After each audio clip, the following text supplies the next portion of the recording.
राम राम जोहार। मैं हूं मनोज वर्मा और आप देख रहे हैं अनादि टीवी का खास कार्यक्रम अटेंशन। क्या भारत की जनजातीय अस्मिता पर साइलेंट अटैक हो रहा है? क्या सेवा की आड़ में सौदेबाजी का खेल चल रहा है? राज्यसभा सांसद डॉक्टर सुमेर सिंह सोलंकी ने संसद में धर्मांतरण के मुद्दे पर जो चिंगारी छोड़ी है उसने देश की सियासत में उबाल ला दिया है। आखिर इस कड़े रुख की नौबत क्यों आई? 3 अहम तथ्यों से समझिए। पहला, आदिवासी क्षेत्रों में प्रलोभन और छल से हो रहे सामूहिक धर्मांतरण ने जनजातीय परंपराओं को खतरे में डाल दिया है। दूसरा, मांग उठ रही है कि जो धर्म बदल चुके हैं उन्हें डीलिस्ट किया जाए, यानी आस्था बदली तो आरक्षण का हक भी खत्म। और तीसरा, 24 मार्च 2026 के सुप्रीम कोर्ट के फैसले ने साफ किया है कि एससी वर्ग में धर्म परिवर्तन पर दर्जा खत्म होता है और अब यही मांग आदिवासियों के लिए भी उठी है। सांसद सोलंकी का सीधा तर्क है कि यह हृदय परिवर्तन नहीं बल्कि एक संगठित अपराध और राष्ट्रीय सुरक्षा को चुनौती है। इसलिए अब राज्यों के टुकड़े वाले कानून के बजाय एक सख्त केंद्रीय कानून की दरकार है। आज इसी पर चर्चा करेंगे, लेकिन पहले देखिए रिपोर्ट।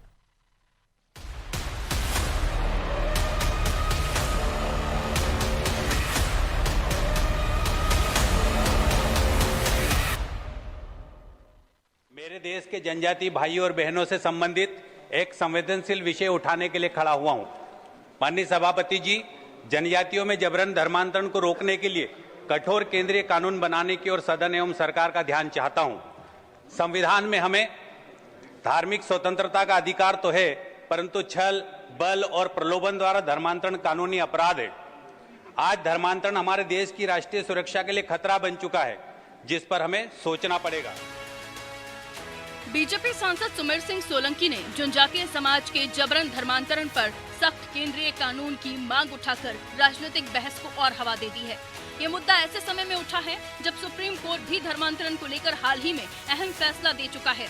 सुमेर सिंह सोलंकी के इस बयान के बाद प्रदेश में सियासी घमासान तेज हो गया है। विपक्ष ने बीजेपी पर हमला बोला है। नेता प्रतिपक्ष उमंग सिंगार ने सरकार को कटघरे में खड़ा करते हुए साफ कहा कि अगर प्रदेश में धर्मांतरण हो रहा है तो उसे रोकना सरकार की जिम्मेदारी है। इसके अंदर अगर जो संविधान में व्यवस्था है कि कोई अपनी स्वेच्छा से अपने धर्म को बदलना चाहता है तो ये संवैधानिक व्यवस्था है, तो उसमें नहीं कह सकते। लेकिन जो जबरदस्ती हो रहा है तो उस पर रोक लगना चाहिए। मैं इस बात से सहमत। इधर बीजेपी ने भी पलटवार करने में देर नहीं लगाई। पार्टी ने कांग्रेस पर सीधा निशाना साधते हुए कहा कि धर्मांतरण जैसे गंभीर मुद्दे पर कांग्रेस हमेशा दोहरी राजनीति करती रही है। बीजेपी का कहना है कि जनजातीय समाज की पहचान और अधिकारों की रक्षा के लिए सख्त कानून बेहद जरूरी है। और ये बात सही है कि यदि किसी धर्म में एससी एसटी वर्ग है ही नहीं, तो फिर यदि कोई व्यक्ति उस वर्ग में, उस धर्म में जाता है तो उसको उसके अधिकार क्यों मिले? यही बात माननीय सुप्रीम कोर्ट ने कही है और यही बात सुमेर सिंह जी ने कही है। तो मुझे लगता है इस पर विचार जहां जिस स्तर पे है वो होगा। गौर करने वाली बात यह है कि आदिवासी और दलित समुदायों में धर्मांतरण को लेकर पहले भी कई बार विवाद और राजनीतिक बहस होती रही है। ऐसे में सुमेर सिंह सोलंकी का बयान और सुप्रीम कोर्ट के फैसले ने इस मुद्दे को फिर से सियासी केंद्र में ला खड़ा किया है। अब बड़ा सवाल यही है कि क्या धर्मांतरण पर रोक लगाने के लिए देश की संसद से कोई ठोस और सख्त कानून सामने आएगा, या फिर ये मुद्दा आने वाले चुनाव में सियासी हथियार बनकर उभरता रहेगा। फिलहाल इतना तय है कि इस मुद्दे पर सियासत अभी और गरमाने वाली है। ब्यूरो रिपोर्ट, अनादि टीवी।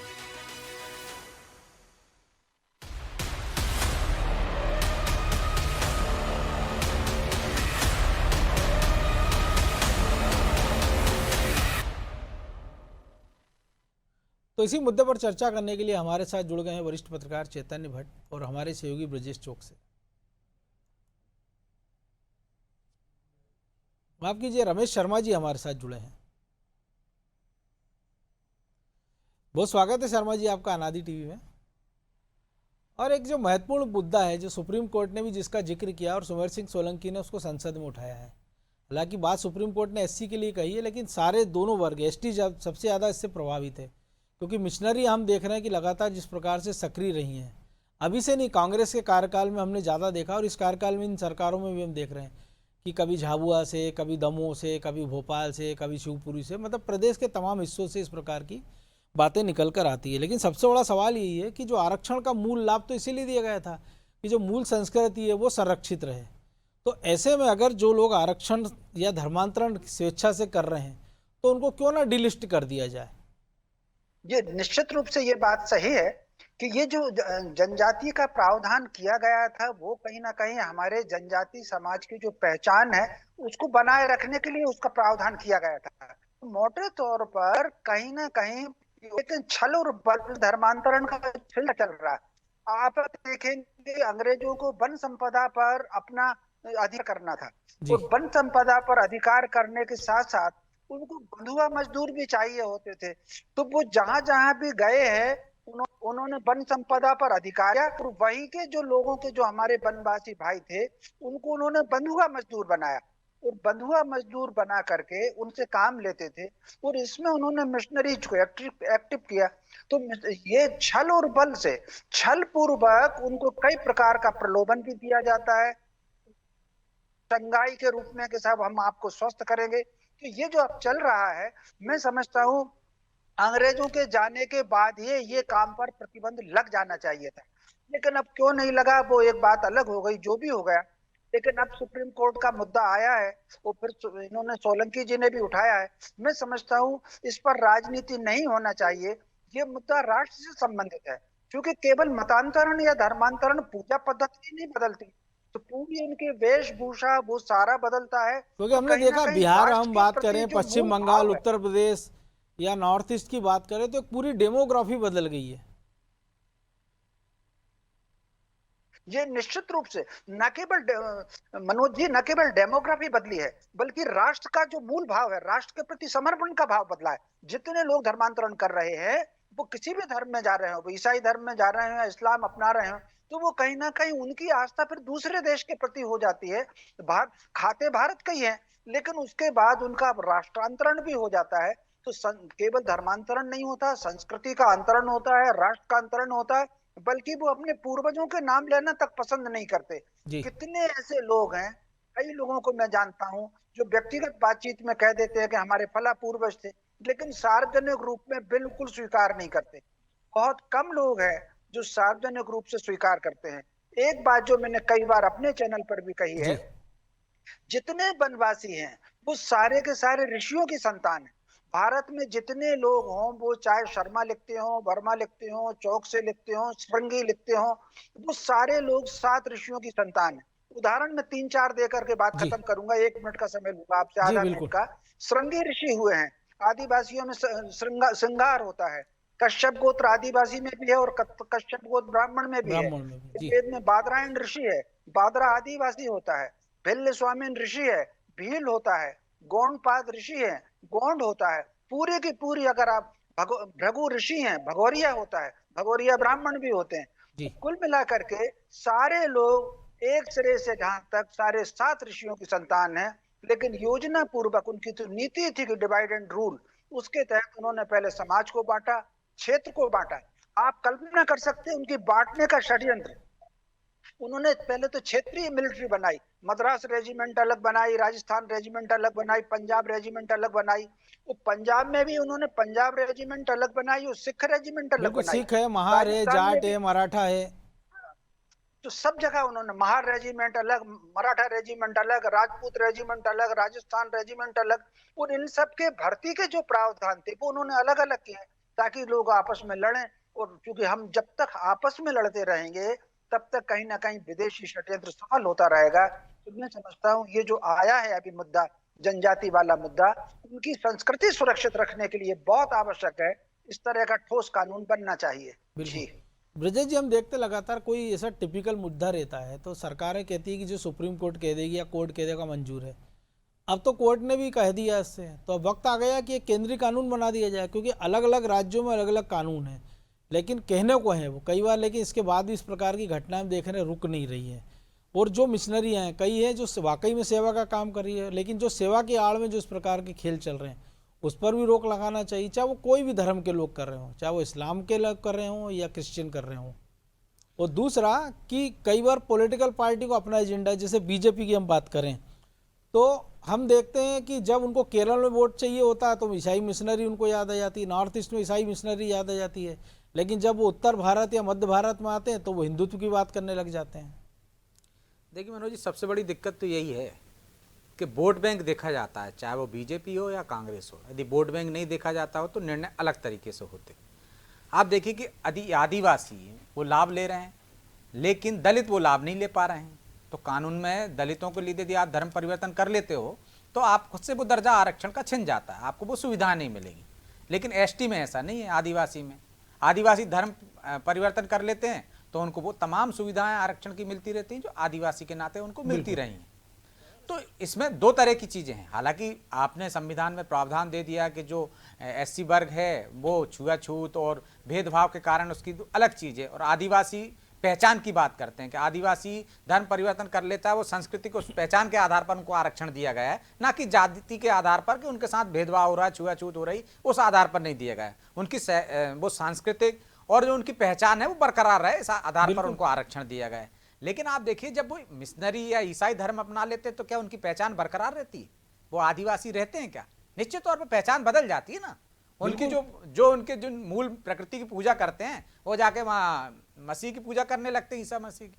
तो आप वहाँ भी तो बदलाव हुआ है। कम से कम अपने देवताओं की तो नहीं करते, हाँ, जिसकी भी कर रहे हो। हाँ, जिसकी भी कर रहा हूँ। तो यदि एक तरह से हम देखें तो धर्म परिवर्तन का सबसे ज्यादा यदि कोई प्रभावित हुआ है तो वो आदिवासी वर्ग हुआ है मनोज जी।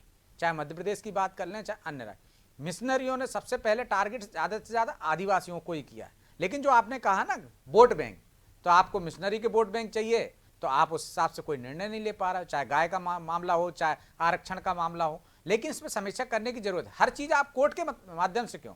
वो संविधान ने आपको अधिकार दिए थे ना। आपने पहले भी दो एससी के मामले में 2 बार आपने संशोधन किए। पहले तो जो हिंदू धर्म से यदि सिख में भी चला जाता, पंजाब में उसमें बौद्ध में भी चला जाता था तो आरक्षण का लाभ नहीं मिलता था। लेकिन फिर आपने 2 बार संशोधन किए ना उसमें एससी वर्ग के लिए कि यदि आप सिख धर्म अपनाते हैं तो भी आप आरक्षण का लाभ ले लेंगे, बौद्ध धर्म अपनाते हैं तो भी आप आरक्षण का लाभ ले लेते हैं। 2 बार आपने संविधान में संशोधन कर दिया उस नियम में। तो जब आपने 2 बार संशोधन कर दिया, सिर्फ आप उसमें बचा क्या है? इस्लाम और ईसाई बचे हैं। तो 2 धर्मों में आप जाओगे तो आपको वो लाभ नहीं मिलेगा। तो फिर क्योंकि वहां कहा जाता है ना जाति व्यवस्था है नहीं, जब जाति व्यवस्था तो नहीं तो एसटी आरक्षण वर्ग में क्यों? ऐसा क्यों नहीं? इसकी भी समीक्षा होनी चाहिए ना। इसमें भी संशोधन होना चाहिए कि भैया आप यदि उस वर्ग में जाओगे, इस्लाम में जाओगे या ईसाई बनोगे तो या मूल धर्म छोड़ के जहां आप जाओगे जो बाकी तो आपको नहीं मिलेगा उसका लाभ, क्योंकि पहचान तो तब भी आपकी खत्म। लेकिन वोट बैंक है, वोट बैंक ही सबसे बड़ी एक समस्या है कि सरकारें कोर्ट के पाले में डाल देती हैं कि कोर्ट जैसा कहेगा। कोर्ट कैसे कहेगा? देखिए आप हाई कोर्ट ने जो डिसीजन लिया था जिस पर हम चर्चा कर रहे हैं, मूल आधार क्या है हमारी चर्चा का? मूल आधार है कि भाई एससी वर्ग का एक व्यक्ति गया जो पादरी बन गया है और जिसने बाकायदा मामला दर्ज करा दी थी। मारपीट हुई और वो मारपीट हुई, मामला दर्ज करा दिया। हाई कोर्ट ने उससे मंजूरी दे दी, सुप्रीम कोर्ट ने कानून के आधार पर उसको पलट दिया। संविधान के दायरे में ये नहीं आता कि आपने जब धर्म परिवर्तन कर लिया तो आप उसके हकदार नहीं हो उस वर्ग के, जब आप उस वर्ग नहीं बचो। मूल हमारी चर्चा का विषय यही है ना। तो जब मूल चर्चा का विषय वही है तो आप कोर्ट ने तो भाई संविधान के आधार पर फैसला दिया। कोई भी अदालत जो कानून बनाती है, संसद जो कानून रहता है उसी के आधार पर देती है। यदि आप एसटी वर्ग के मामले में यदि आप कोर्ट जाएंगे तो जो मैं कह रहा हूं वही फैसला आएगा। क्या वो आधार पर वो लेते रहेंगे आरक्षण का लाभ? तो कौन बदलाव करेगा? निश्चित तौर पर सरकार को संविधान में संशोधन करना पड़ेगा, उस एक्ट में संशोधन करना पड़ेगा। लेकिन तब आपको वोट बैंक दिखता है, क्योंकि विपक्षी जो आपके विरोधी दल हैं वो कहते हैं नहीं लाभ मिलना चाहिए, इस पर पुनर्विचार करना चाहिए। वो तो इस पर भी कह रहे हैं पुनर्विचार करना चाहिए, जबकि उनके ही शासनकाल में बदलाव हुआ था, इसके बाद बदलाव हुआ था, तब अब वो नहीं है। लेकिन कोर्ट ने उसकी समीक्षा कर दी तो अब आप उसके कह रहे हैं पुनर्विचार करिए। लेकिन जैसे ही आप आदिवासी वाले मामले में आप छेड़छाड़ करेंगे, भले ही सोलंकी जी ने मांग की हो, संसद विचार करेगी, देखना आप विपक्ष उसको कहेगा नहीं उनको अधिकार मिलना चाहिए। फिर बात कहां आएगी? बात आएगी एक वोट बैंक पर कि वोट बैंक कैसा है। एसटी एक्ट के मामले में जब गैर जमानती करने का कोर्ट ने फैसला लिया था ना, बिल्कुल कि भाई इसका दुरुपयोग हो रहा है। तमाम ऐसे साहबानों से लेकर तमाम सारे वाले मामले को छोड़ दिए। दहेज प्रताड़ना के मामले में जब उसकी जरूरत थी, कानून बना था देश में, कानून का पालन हो रहा था, लेकिन लोगों ने उसका दुरुपयोग करना शुरू कर दिया कि किसी का रिश्तेदार विदेश में रह रहा है, आपने उसका नाम लिखा दिया। घर का बुजुर्ग जो 80-85 साल देख नहीं पा रहा, खा नहीं पा रहा, चल नहीं पा रहा, आपने पूरे परिवार का, पूरे रिश्तेदारों का नाम लिखा दिया, तो कोर्ट ने उसको जमानती कर दिया। उसी तरह से एससी एक्ट मामले में भी वही हुआ ना कि आप किसी ने आपको गाली नहीं दी, जाति सूचक गाली नहीं दी, आपका विवाद हुआ, आप सबसे यार पहले क्या रास्ते करते हो? चलते को आपको क्या रास्ते पता चलते कौन आप सी किसी जाति को है? कुछ कहोगे, आप एक विभाग में काम कर रहा हो, एक संस्थान में काम कर रहा हो, यदि आपका मनमुटाव हो गया, आप मामला दर्ज करा देते हो, गैर जमानती है। तो कोर्ट ने क्या कहा, उसको जमानती कर दिया। लेकिन फिर संसद ने अपने अधिकार का पालन किया, क्योंकि वोट बैंक दिख रहा था वहां। जो सही चीज है उसको भी कई बार राजनीतिक दल अपना नफा नुकसान देखते हैं, वोट देखते हैं, और आपने उसको पलट दिया। जैसे साहब आने वाला मामला पलटा था, वैसे ये भावुन को वोट बैंक दिख रहा था, यहाँ बीजेपी को वोट बैंक दिखा। तो वोट बैंक की सियासत में सिर्फ आप कोर्ट के पाले में नहीं डाल सकते हो। आप जब कानून बनाओगे, संसद को कह सकता है कोर्ट कि भाई आप इस पर पुनर्विचार करिए, इसकी समीक्षा कीजिए, इसमें संशोधन कीजिए। लेकिन तब आप वोट बैंक देखोगे तो इसी तरह से हम बहस करते रहेंगे, उसका नतीजा कुछ नहीं निकलेगा। लेकिन शर्मा जी, एक और चीज है ना कि ये जो धर्मांतरण के पीछे दो तीन चीजें मूल रहते हैं। एक तो अशिक्षा है, अंधविश्वास है, वो मौलिक सुविधाओं का अभाव है कि कई बार चमत्कार के नाम पर कि ये आप फलाने देवता का जल पी लीजिए, ये बीमारी ठीक हो जाएगी, ये चूर्ण खा लीजिए, या धर्म बदल लीजिए, हम आपको इतना पैसा दे देंगे। तो बेहतर नहीं होगा कि अगर आज़ादी के 75 साल से ज़्यादा हुए तो इस वर्ग के लिए शिक्षा के और बाकी चीज़ों को प्रावधान किए जाए? क्योंकि कहने को तो आरक्षण है, लेकिन हो ये रहा है कि अगर किसी एक परिवार ने, एक आदमी ने आरक्षण का लाभ ले लिया है तो उसकी बाकी की 2-3-4 पीढ़ियों तक वो लाभ चल रहा है, लेकिन उसकी समाज के बाकी लोगों तक वो नहीं पहुंच पा रहा है। ये बिल्कुल आपने सही कहा। दो तीन चीज भारत में बहुत जबरदस्त का प्रभाव है। एक तो जैसा कि ब्रजेश जी ने कहा, राजनीति कहीं ना कहीं हर निर्णय पर, हर बात पर हावी हो गई है। हम दैनिक जीवन में भी देखें तो राजनीति की चर्चा ज्यादा होती है, देश की, समाज की चर्चा कम होती है।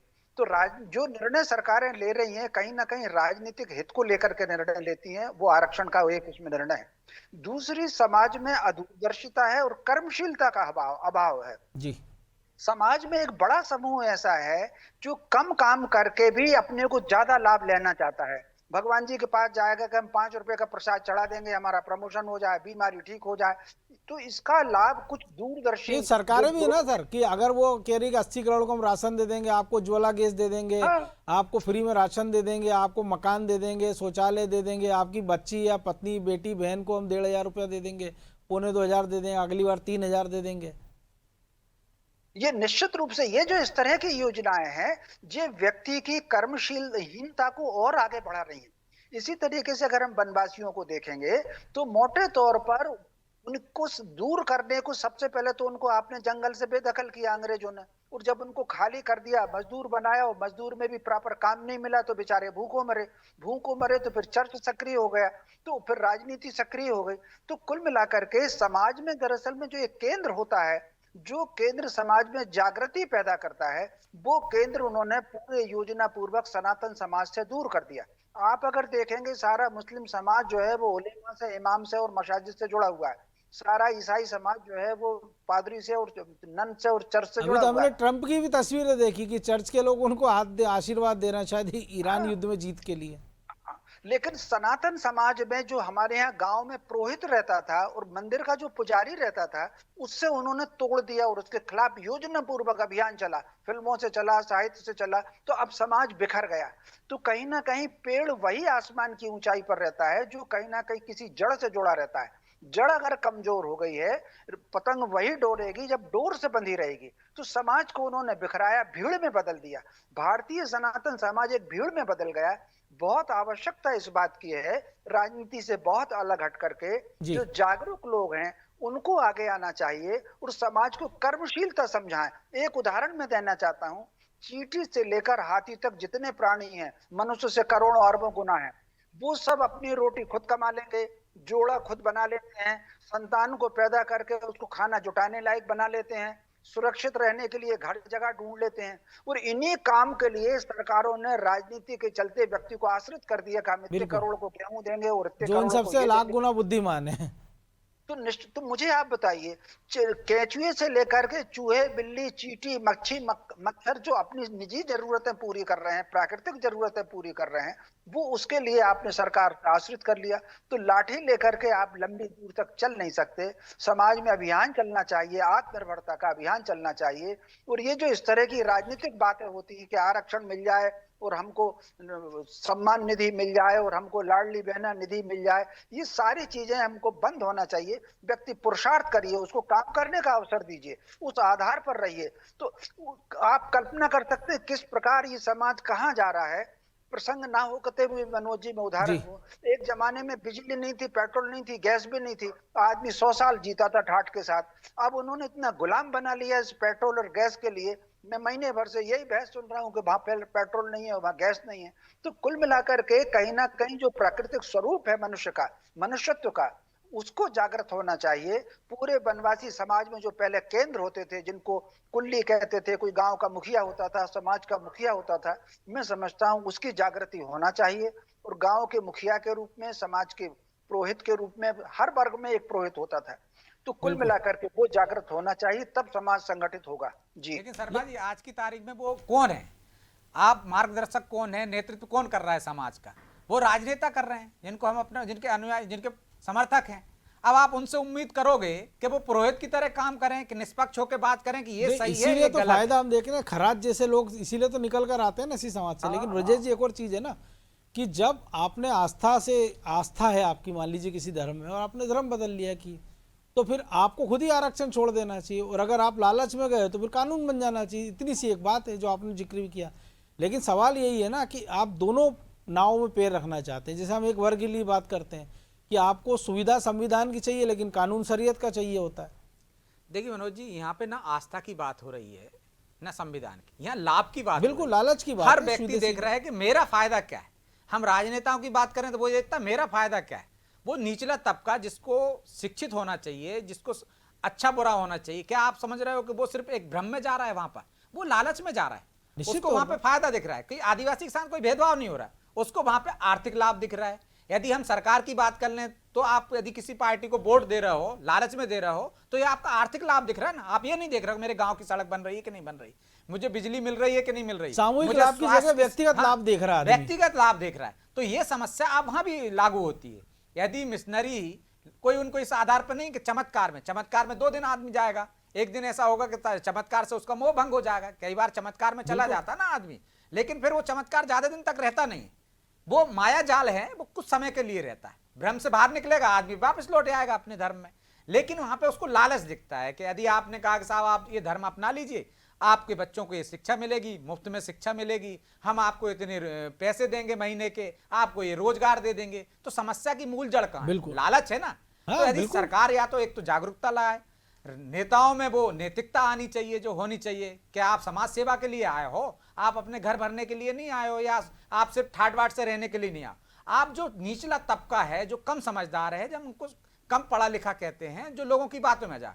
एक जो पढ़ा लिखा तबका होता है, उस आप मूर्ख नहीं बना सकते, उसका स्वयं का विवेक आ जाता है। वो सोचता है कि आपने कुछ कहा है तो वो उसका तोलेगा उसको कि आप सही कह रहे हो, गलत कह रहे हो। एक कसौटी तबका पे ऐसा कसेगा ऐसा वो होगा, उसको। एक तबका ऐसा होता है कि चाहे वो संतों की बातों में आ जाए तो वो चमत्कार के प्रभाव में आ जाता है, वो उसमें आ जाता है। ऐसे ही मिशनरी के प्रभाव में आता है। मिशनरी कुछ आराम से नहीं करते कि जाते हैं और आपको आप धर्म परिवर्तन बिल्कुल, करा वो तो लेंगे धीरे आसानी से। धीरे वो कहानियां धीरे-धीरे सुनाते आपके हैं, पास फिर आपका जाएंगे, मानस बनाते हैं, वो आपको चमत्कार दिखाएंगे, फिर आपके अपने बीच में से प्रभु की किसी एक प्रशंसा आदमी को करेंगे, आपके फिर खिलाफ कर लाभ देंगे। हाँ, लालच देंगे। वो तमाम हथकंडे अपनाते हैं, साम दाम दंड वे सब अपनाते हैं वो। और इसके बाद आप चले जाओगे तो जो मैंने कहा दंड, कि आप छोड़कर जाओगे तो आपसे ये छीन लिया जाएगा, ये किया जाएगा, आप पे कार्रवाई की जाएगी, आपको तंत्र विद्या जो भी डर दिखाना, तो वो साम दाम दंड वे सब अपनाते हैं। लेकिन दिक्कत वही है ना कि नेता जो है वो लालच दे के मत बदल रहे हैं, खरीद रहे हैं, और जो मिशनरी या बाकी लोग हैं वो पैसा दे के मत बदल रहे हैं, उनका मतांतरण कर रहे हैं। लेकिन अब इस पर रोक लगना चाहिए। हालांकि समाज से मांग उठने लगी है, देखिए कहाँ तक जाती, क्योंकि इसको लेके हमने देखा पहले मालवा, मध्य भारत में कई सारे प्रकार के आंदोलन भी हुए। अब सरकार इस पर कितने गंभीरता से लेगी, इस पर भी हमारी नजर रहेगी। बहरहाल बहुत शुक्रिया आपका शर्मा जी। तो अगर सेवा के नाम पर सौदा हो रहा है और जनजाति जड़ें काटी जा रही है, तो क्या उन जड़ों के आधार पर मिलने वाला आरक्षण तर्कसंगत है? और क्या अब समय आ गया है कि एक सख्त केंद्रीय कानून के जरिए इस डेमोग्राफिक इंजीनियरिंग पर लगाम कसी जाए? याद रखिए, किसी भी मजबूरी का फायदा उठाकर उसकी पहचान बदलना धर्म नहीं, अपराध है। और जब अपराध संगठित हो तो देश को कड़े फैसलों की जरूरत होती है। अब फैसला संसद की दहलीज पर है। अटेंशन में आज के दिन इतना ही। मुझे दीजिए इजाज़त और आप देखते रहिए अनादि टीवी। नमस्कार।